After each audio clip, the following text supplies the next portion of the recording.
Vseslovenski ženski tekaški praznik je že 11. zapored združil številne tekačice in navijače v dobri volji, odlični energiji in zdravem življenjskem slogu. 11. DMov tek za ženske je proslavilo preko 8000 tekačic, ki so se v rumeni barvi majic podale na 5 ali 10-kilometrsko tekaško traso v Ljubljanskem parku Tivoli. Za tekačice so navijali številni znani Slovenci.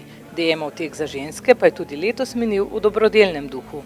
Donacija bo v pomoč otrokom, saj jo je prejela ustanova za novo pediatrično kliniko v Ljubljani, ki zbira in tudi namenja sredstva za nakup naprav pediatrične klinike.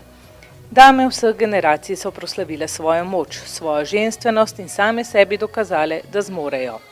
Start je naznanil ljubljanski župan Zoran Janković in najprej so se na tek podale tekačice na 5 kilometrov, za njimi pa so stekle še ostale, torej tekačice, ki so osvojile 10-kilometrsko tekaško avanturo.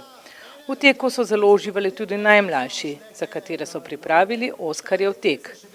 Tekle so zdravnice, tekla je tudi ministrica Maja Makovec Brenčič in številni drugi. Da je DMov tek res ena super prireditev, so si bile enotne vse. Rajanje med tekačicami, navijači in glasbenimi gosti se kar ni moglo končati. Za prave ritme in motivacijo so čez cel dan skrbeli simpatični čuki. Dame so svojim glasbenim nastopom ponovno navdušili.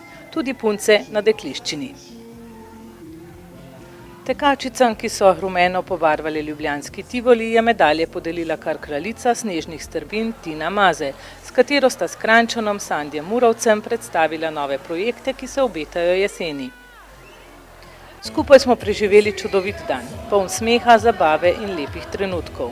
Čestitke vsem tekačicam in otrokom, ki so tekli, in bravo tudi navijačem, ki ste vse podpirali.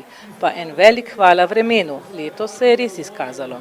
Vsi, ki ste prireditev zamudili, organizatorji se že pripravljajo na 12. DMov tek za ženske prihodnje leto.